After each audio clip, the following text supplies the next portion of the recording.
Trabajo final, control analógico. Grupo 42. Javier Felipe Rincón Rodríguez, Víctor Mauricio Jaime, Virgilio Pachón, Ernesto Quintero. Introducción. El presente trabajo se llevará en base a los requerimientos de la guía de control analógico, el cual está basado en la búsqueda de la solución a un problema planteado desencadenado en el aprendizaje autodirigido. Consta de dos grandes etapas. En la primera se iniciará el análisis de la dinámica del sistema, el cual será posible por un problema planteado en la guía de actividades, en donde se pretende evidenciar el comportamiento de los lados de control en control abierto y cerrado ante una entrada de diferentes formas de señal, como son el impulso y el escalón unitario, ya que la teoría de control ocupa el sistema en conjunto y se dedica primordialmente al estudio del comportamiento dinámico en un estado transitorio. Una segunda etapa que se encarga de analizar la respuesta en frecuencia del sistema y posteriormente el diseño del controlador y compensador que corrija el error estacionario o transitorio que presenta el problema planteado. Descripción del problema. Una multinacional requiere el apoyo de los estudiantes de la UNA para solucionar el problema que se presenta en los equipos reproductores de DVD y hace referencia al funcionamiento incorrecto de los motores que hacen girar los discos ópticos de video, los cuales giran a diferentes velocidades que son diferentes a las establecidas por la empresa y tienen cambios constantes en su velocidad. Entonces la empresa decidió implementar módulos controladores en las tarjetas y por tal razón nosotros somos los encargados de diseñar el controlador que atenúe este error. Descripción del problema. Entonces la empresa solicita a los estudiantes de la UNAD que se entregue una función de transferencia del controlador con las respectivas simulaciones que demuestren que dicho controlador cumple con los parámetros de diseño propuestos y nos entrega nuestra función de transferencia, que es GS 10 sobre S a la 2 más 6S más 4. Los requisitos de la empresa. Velocidad del motor. Que la velocidad del motor, una vez implementado el sistema, no difiera más del 20% del valor requerido. Que el motor debe tener un rango de estabilización máximo en 2 segundos. Un sobrepaso máximo del 10%. Un coeficiente de amortiguamiento de 0.6 a una frecuencia de 4 radianes sobre segundo. Entonces, la presentación del proceso. Entonces, en primer lugar, tendríamos que identificar el orden del sistema, determinar la estabilidad del sistema, analizar la dinámica del sistema, analizar la frecuencia del sistema, diseñar el controlador y por último la simulación y las pruebas. Entonces, para identificar el orden del sistema, tenemos que la función de transferencia, según lo especifican las técnicas, es la siguiente: GS 10S a la 2, 6S más 4.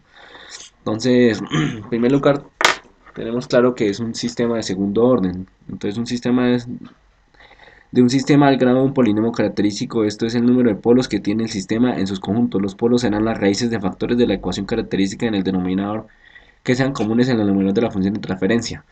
Entonces tenemos nuestra ecuación característica de que se definen los siguientes componentes: una constante K, que sería la ganancia del sistema; un coeficiente de amortiguamiento; una frecuencia natural no amortiguada; constante factor de amortiguamiento; y una frecuencia amortiguada del sistema. Esto sería el análisis de la dinámica. Entonces, como sabemos que nuestro sistema tiene dos polos, entonces tenemos claro que nuestro orden es de segundo orden. La estabilidad del sistema. Entonces, la estabilidad del sistema se define, se define por medio del criterio de Ron-Howitz. Entonces, el criterio de Ron-Howitz nos establece que si existen dos raíces inestables en una ecuación polinómica, al obtener en realidad dicho criterio de estabilidad solo se aplica a los polinomios con una cantidad finita de términos, y cuando se aplica el criterio a un sistema de control, la información sobre la estabilidad absoluta se obtiene directamente a los coeficientes de la ecuación característica. Entonces existe un método para verificar esto. Entonces tenemos nuestra función de transferencia, la descomponemos en una función polinómica y los coeficientes los llenamos en la siguiente tabla. Entonces, de acuerdo al sistema, al orden del sistema, los vamos llenando. Entonces esto nos arroja una función polinómica y establece que el criterio de Rojo-Willis, si la cantidad de las raíces positivas o con parte real positiva es igual a la cantidad de cambios de signo en los coeficientes de la primera columna. Como en la primera columna no hay ningún cambio, entonces nuestro sistema es estable, no hay ningún cambio de signo, todos los signos son positivos. Lo que quiere decir que todos los polos y raíces de la ecuación característica están al lado izquierdo del patrón de los polos y ceros en la parte real negativa. Entonces, en conclusión, tendríamos que nuestro sistema es estable. Análisis de la dinámica del sistema. Entonces tenemos nuestra ecuación característica, nuestra función de transferencia y los componentes que ya tenemos claros por medio del análisis de la dinámica, que lo hicimos en el momento 1. Entonces identificamos la ganancia de nuestro sistema, que es 2.5. El tiempo de asentamiento de establecimiento es que es 1.04. Nuestro sobreimpulso, que es de 1.4%. Nuestra atenuación de 3 radianes sobre segundo. Frecuencia natural no amortiguada de 2 radianes, factor de amortiguamiento relativo. Esto nos confirma, si es mayor a 0, nos confirma que el sistema es estable. Entonces nuestro cálculo nos dio que es 1.5, entonces nuestro sistema es estable, lo que confirma al criterio de Ross-Howes. La frecuencia amortiguada del sistema es 2.2 radianes sobre segundo y nuestro tiempo pico es de 1.4 segundos. Entonces, el lugar geométrico de las raíces. El lugar geométrico de las raíces es la característica básica de la respuesta transitoria en un sistema en lazo cerrado. Se relaciona con la ubicación de los polos en lazo cerrado si en el sistema tiene una ganancia de lazo variable. La ubicación de los polos en lazo cerrado depende del valor de la ganancia de lazo elegida. Sirve para analizar sistemas dinámicos lineales y su estabilidad. Entonces, de acuerdo a las simulaciones que se hicieron en MATLAB, entonces tenemos claro que si nuestro factor de amortiguamiento es mayor a 1, el polo 1 y el polo 2, entonces tenemos la identificación del comportamiento. Entonces, para este caso, como nuestro factor de amortiguamiento es mayor a 1, entonces nuestro sistema es un sistema sobreamortiguado. Entonces vemos que nuestros polos se ubican en la parte izquierda del plano, o sea, en la parte izquierda del plano, es la parte izquierda del cero. Entonces nuestro sistema es sobreamortiguado. ¿Cómo identificamos que nuestro sistema es sobreamortiguado? Por medio de la gráfica de la función escalón. Entonces, mediante la simulación del step de la función de transferencia nos muestra que nuestro sistema es un sistema sobreamortiguado, como lo especifica aquí en los polos. Entonces, en conclusión, nuestro sistema es estable. El sistema es sobreamortiguado. Entonces, vemos en el plano que nuestro eje de estabilidad se ubica en la parte izquierda. Y que en la gráfica de función escalón nos muestra que nos identifica con la gráfica de un sistema sobreamortiguado. No tiene picos, no es un amortiguamiento crítico. Ya pasamos al análisis de la frecuencia del sistema. Entonces, para hacer el análisis de la frecuencia del sistema, requerimos a la herramienta de los diagramas de Bode. Entonces, por medio de la función de transferencia, por medio del programa MATLAB, graficamos el Bode para la función de transferencia. ¿Qué es un diagrama de Bode? El diagrama de Bode es una representación gráfica que sirve para caracterizar la respuesta de frecuencia de un sistema. Contiene dos gráficas separadas, una con la magnitud de la función y otra con la fase. Ambos están representados en una función de la frecuencia en escala logarítmica. Respuesta en frecuencia es la respuesta a un sistema en régimen permanente ante una entrada sinusoidal. Las características de los sistemas lineales. La respuesta en frecuencia puede determinarse a partir de la función de transferencia, sustituyendo S por JW. La frecuencia de la señal de salida es la misma de la frecuencia de la señal de entrada. Entonces, nuestra gráfica por medio de la simulación nos muestra la siguiente, esta es la siguiente gráfica, que es nuestra función de diagrama de Bode para la función de transferencia. Entonces, identificamos que nuestra ganancia es 2.5, nuestra frecuencia natural amortiguada es 2 radianes sobre segundo. Por medio de los cálculos que se realizaron, el Bode para la ganancia K tenemos que la magnitud 20 logaritmo por la constante de K. Entonces reemplazamos 20 logaritmo por el valor absoluto de la constante K, nos arroja 7.95. La constante K es mayor a 1, entonces dice que la magnitud positiva K mayor a 0, la fase es igual a 0 grados. Entonces inicia en 0 grados. Entonces tenemos que nuestro análisis de la frecuencia, tenemos que son 10 decibeles de caída constante. Entonces también identificamos el margen de la fase y la zona de estabilidad del sistema. Entonces el margen de ganancia Se define con el cambio de la ganancia de lazo abierto necesario para la estabilidad del sistema. Los sistemas con márgenes de ganancia grandes pueden tolerar mayores cambios en los parámetros del sistema antes de hacerse inestables. El margen de ganancia igual a INF, la ganancia es infinita, puesto que la fase nunca llega a tocar los 180 grados. Aquí vemos que los 180 grados nunca los llega a tocar, aquí en este punto. Y se mantendrá estable al incrementar la ganancia tanto como lo queramos. El margen de la ganancia de fase y de ganancia son positivos en todo el sistema es estable. Verificación en MATLAB del margen de la ganancia la podemos ver acá en la zona de estabilidad, en el recuadro rojo. Entonces ya teniendo estos criterios, entonces pasamos al diseño de los controladores. Entonces existen tres tipos de controladores. Un controlador proporcional, ese controlador que añade una constante K o ganancia de error al sistema. Está definido por la siguiente ecuación. Un controlador integral. Esta acción tiene la finalidad de disminuir o eliminar el error en estado estacionario provocado por el control proporcional. La siguiente ecuación. El control derivativo. El tiempo derivativo se manifiesta cuando hay un cambio en el valor absoluto del error. El error es la desviación entre el punto de medida y el valor del set point. Su función es mantener el error en mínimo, corrigiéndolo proporcionalmente con la misma velocidad que produce, derivándolo con respecto al tiempo. La siguiente ecuación. Un poco más de teoría. El diseño del controlador. Entonces podemos integrar estos controladores, podemos agruparlos y tener varios conjuntos de controladores. Podemos tener el controlador proporcional derivativo. Este es el que añade una ganancia proporcional e introduce un cero en el lugar geométrico, cuya ubicación depende del tiempo derivativo. Este cero es capaz de mejorar la respuesta transitoria. Podemos ver acá en la gráfica, podría ser la línea, la tendencia verde. Vemos que añade un impulso mayor para poder estabilizar el sistema. Un controlador proporcional integral. Entonces, uniendo el controlador proporcional y controlador integral, tenemos este. Este incluye un polo en el origen, lo que incrementa un tipo del sistema de lazo abierto con el que representa lo que se logra mejorar radicalmente el error o el lazo cerrado junto al cero añadido por la ganancia proporcional. Entonces una constante integral sería la que está en la línea roja. Entonces ahí vemos que ya está más cerca de la línea de tendencia al set point requerido. Y por último el control proporcional integral derivativo. Ese es el más utilizado puesto que combina todas las técnicas de los anteriores. Y su función principal es añadir un polo en el origen. Añadir los polos de dos ceros para que por lo que los demás haga mejorar por error mejora. Perdón, el cual añade un polo en el origen y añade dos ceros, por lo que además de mejorar el error, mejora la respuesta transitoria del sistema. Ya tendríamos nuestro control proporcional.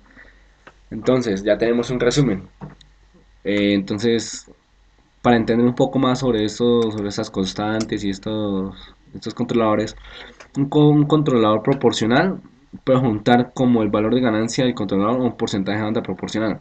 Un ejemplo, cambia la posición de la válvula proporcionalmente a la desviación de la variable respecto al punto de consigna. La señal proporcional mueve la válvula siguiendo fielmente los cambios de temperatura multiplicados por la ganancia. Una constante de integración indica la velocidad con la que se repite la constante proporcional. Una constante de derivación hace presente la respuesta de la acción proporcional duplicándola, sin esperar que el error se duplique. El valor indicado en la constante de derivación es el lapso de tiempo durante el cual se manifiesta la acción proporcional correspondiente dos veces el error y después desaparecerá. Entonces, para diseñar el controlador tenemos la siguiente la siguiente ecuación característica. Pues como nos muestra en la gráfica, tenemos una constante proporcional, un tiempo integral y un tiempo derivativo. Esto lo añadimos antes de la función de transferencia y tenemos un lazo cerrado de control. Para utilizar las técnicas de sintonización utilizamos Ziegler y Nichols. Entonces estas reglas nos establecen. Existen varios métodos de diseño de controladores. La función de la sintonización es determinar el ajuste exacto para los parámetros de constante proporcional, integral, derivativo y pues lograr un comportamiento del sistema aceptable, entonces que se desempeña bien. Tenemos para empezar con la sintonización tenemos que identificar la dinámica del sistema, ya la tenemos, determinar los parámetros de arranque, que es lo que vamos a a identificar. Y para esto utilizamos el método de Ziegler y Nichols. Este es el método más comprensible y que se nos facilitó. Entonces, Ziegler y Nichols tiene dos reglas. Entre ellas está esta regla. Entonces, el primer método dice que se obtiene experimentalmente la respuesta de la planta en entrada de escalón. Ya la tenemos.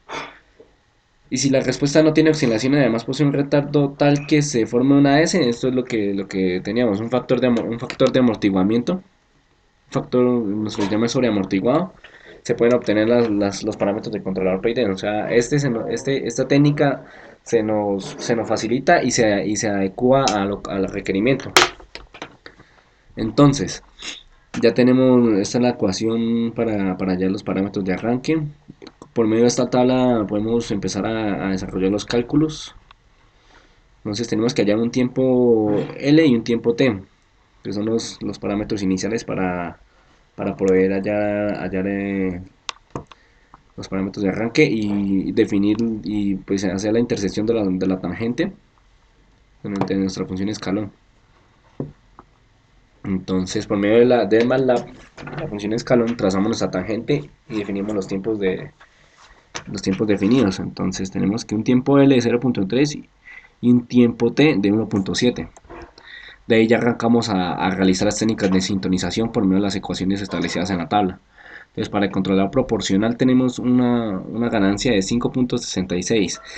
En nuestra gráfica nos muestra que al añadir este controlador y por medio de la simulación nos muestra que nuestra línea de tendencia nos da un sobreimpulso y poco a poco el error estacionario se va estabilizando.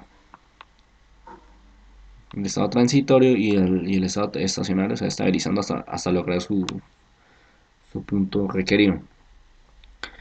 Para el controlador integral, proporcional integral, estos dos controladores en conjunto, entonces hallamos nuestras constantes y nos define la siguiente gráfica, en este caso el azul. Anteriormente la proporcional estaba lejos del estado estacionario, o sea, nunca va a llegar a través del tiempo. Este controlador ya le añade un poco más y el error se atenúa, entonces tiene un poco más de sobreimpulso y el error estacionario se establece antes, un poco después de los 2 segundos de estabilización. Este controlador ya nos cambia la cara de nuestra simulación. Para el control integral derivativo, este controlador pues ya nos sale un poquito de rango, pero también sigue siendo un controlador perfecto. En la línea amarilla, entonces igual un sobreimpulso menor que el integral, pero el estado estacionario sigue perdiéndose y tiene un rango de serialización hasta los 6 segundos. Estos son los parámetros de arranque, no necesariamente son los parámetros que vamos a definir. Entonces, por medio de los parámetros de arranque generados y por las ecuaciones teóricas de Ziegler y Nichols, obtenemos una respuesta más estable que la del controlador proporcional integral. Con un sobreimpulso menor a la función del tiempo del error de la señal, y esto nos indica que el controlador PID con parámetros de arranque iniciales nos ayuda a suavizar la respuesta de la señal. Entonces, como podemos ver más de cerca, entonces nuestro controlador PID nos suaviza más la señal, pero el controlador integral está más cerca de nuestro error estacionario. La simulación también se realizó por medio de Simulink, donde creamos el bloque de controlador PID y la función de transferencia. Los mismos parámetros de arranque y nos muestra las gráficas. Controlador proporcional lejos, controlador integral más cerca y controlador proporcional integral derivativo. Entonces aquí pudimos sintonizar óptimamente nuestro sistema por medio del controlador PID, en el cual nos arrojó lo que se necesita, lo requerido por la multinacional. Entonces, como podemos observar en la gráfica generada por el osciloscopio del programa Simulink, podemos establecer una sintonización óptima a la respuesta del sistema, el cual define que tiene que tener un tiempo mínimo de 2 segundos, ahí lo tenemos, indicado en la flecha blanca, estabilización exactamente a los 2 segundos, y una respuesta de impulso menor al 10. Entonces este controlador es casi perfecto a lo requerido. Entonces cumple con los requerimientos de la empresa. Pues las conclusiones: se logra identificar las temáticas planteadas del curso. Con la actividad 1 se reconoce las teorías y comprensión de las temáticas expuestas en el sílabus. Mediante el análisis de la dinámica del sistema, pues estos temas abarcan prácticamente el conjunto del curso, las temáticas. Son de base fundamental para el control analógico y como profesionales en ingeniería electrónica. Mediante la solución de un sistema y determinando el análisis y la dinámica, podemos aplicar esos conocimientos previos en matemáticas especiales y ecuaciones diferenciales. Por medio del análisis de frecuencia determinamos que en frecuencia el sistema se comporta en un estado estable y partimos de manera analítica y matemática el diseño controlador que más se acomoda a las necesidades requeridas. Entonces, ya tenemos claro que nuestro control proporcional integral es el que más se adecua. Con una sintonización óptima, el control proporcional integral derivativo se comporta más óptimamente. En conclusión, se logra corregir el error estacionario por medio del diseño del controlador ya anteriormente descrito, con un rango de estabilización no máximo a 2 segundos. Y eso es todo, muchachos. Las referencias bibliográficas. Muchas gracias.